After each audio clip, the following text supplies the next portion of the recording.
Alive, you see me breathing today, I'm in some midst of this. So are you, so is everybody else. So let me tell you this story. There's a guy who is a famous preacher. Don't know which one. My dad told me this. If you know, put it in the comments below. He makes a lot of money. He's very influential. He has a lot of great things going on, a lot of success happening. He's just a power figure. And this lady went up to him. She said, "I want to be just like you." And he said, "Okay, come here. Let me pray with you." He starts praying with her. And he was saying crazy stuff. Crazy stuff. Trigger warning. Trigger warning. This is not verbatim what he said, but basically this is what he said. "I pray that you let this woman get raped. I pray that you let her be homeless for half her life. I pray that you..." And she said, whoa, wait, hold on. And he's like, "Well, you want to be just like me, right? You have to go through things that I went through to get where I'm at, to have the things that I have today." And that's the truth. Like, there's so many people who have a lot of good things going on, but you know what they had to go through to get them. There's somebody else I know, have a lot of money, a lot of nice flashy things, success going on. And many people don't know that she got the things that she got because all of her loved ones passed away. She's benefiting from insurance money. Not saying that that's a bad thing. That's what you're supposed to do, right? You're supposed to set things up properly so if life or death happens, your people are taken care of. But this is not something that she chose to happen. I'm pretty sure if she had a choice, she would be choosing to live and have fun with her loved ones at this very moment, but she cannot. So she's doing the best that she can with what she has. And it looks to you as if, dang, she got all this money. Her story's not known widely. I don't really hear her talk about it, but there are people who look at her and say, "Dang, I wish I was just like her," or "What am I doing wrong?" And you don't understand that she did exactly the same things you did. Took life one day at a time. Don't know if she finished college. I don't think she did, but it's like she's doing the same things you are doing, but the mishap that happened in her life gave her those tools that she needed to do the things that she's doing today with that money she has. And people are wishing for that, begging for that, but things are a package deal. That's not how life works. You can't look at the good thing that somebody has and say, "Oh, I want that here." That's not how that works. Just like with working out or getting something done to your body, like you can't just say, "Oh, I want that," and it's done. Either you're paying a lot of money for that, or you're spending time working out for that. It's a package deal. It comes as a result of something. You have to do something to get something. Something happens for you to now be in this place. That's how all things happen. So if you're asking for something, you're wishing for something from somebody, be careful about that. And just be aware.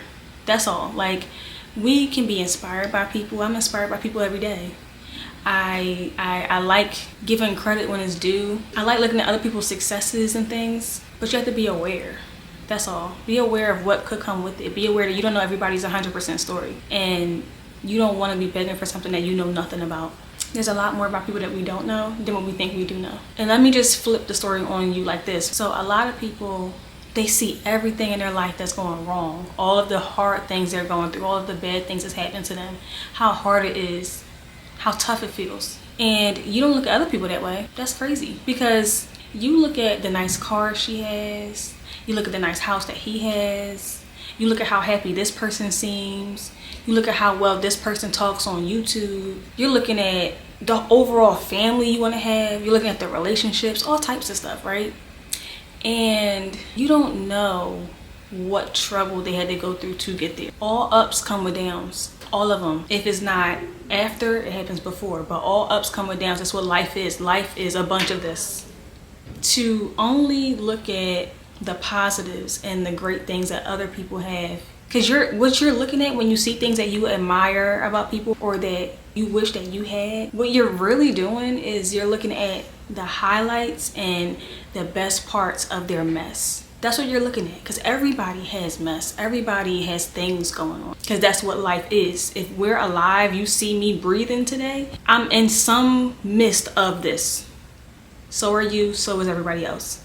So if you're looking at the good parts of people's mess, why can't you look at the good parts of your mess? Don't only pay attention to the bad parts of your own situation, and don't envy over the good parts of somebody else's mess, because at the end of the day, we all are in the midst of this.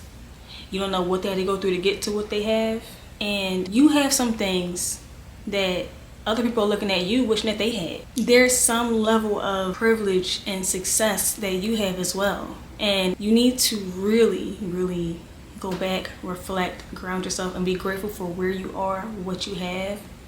And don't look at anything that you have as nothing, because there is somebody else that wishes that they can be in that position. Think of one really hard thing that you went through. Take a moment to think about it, how you felt, like what was going on, what all that affected around you in your life. Pause this video and think of something if you haven't already. And think about how you know you're not going to have that feeling again if you can help it. You're not going to let yourself be back in that place. You're going to do so much that you can to change that. Or when things are not as bad as that and are not like that, how grateful and how happy you will be to never let that better feeling go. The level of appreciation, the level of drive, the level of enjoyment, the level of joy, that all is elevated because of the opposite feeling and because of other things they were handed, cards they were dealt, situations they were in. So don't take it as what you see on the surface. There's a lot underneath. There's a big giant hole that plant is in. And if it did not have that big of a hole, it wouldn't be that big of a plant. So please be mindful about the things that you are envious of and wishing that you had. And when it is time for you to have it, when it is, you've done the work and you've got to the point where you need to be to have and handle those things. And trust the timing, trust the process, trust everything you have to go through to get there. Just trust it. And when something bad is happening, when you're not liking the area you're in, when you're not liking the feeling, the look of it, the smell of it, nothing, just understand that that's not always where you're going to be. But there's something else after that. So just wait for that. And even when your thing comes, your thing is not going to be their thing. And you're going to be so much better off with your version of that thing. So accept what's different. Let it evolve into something that you don't even currently see in anybody right now. Accept the uniqueness of your situation. So with that being said, be inspired, don't compare, don't envy, and take life for what it is and do the best with what you have to get what you want.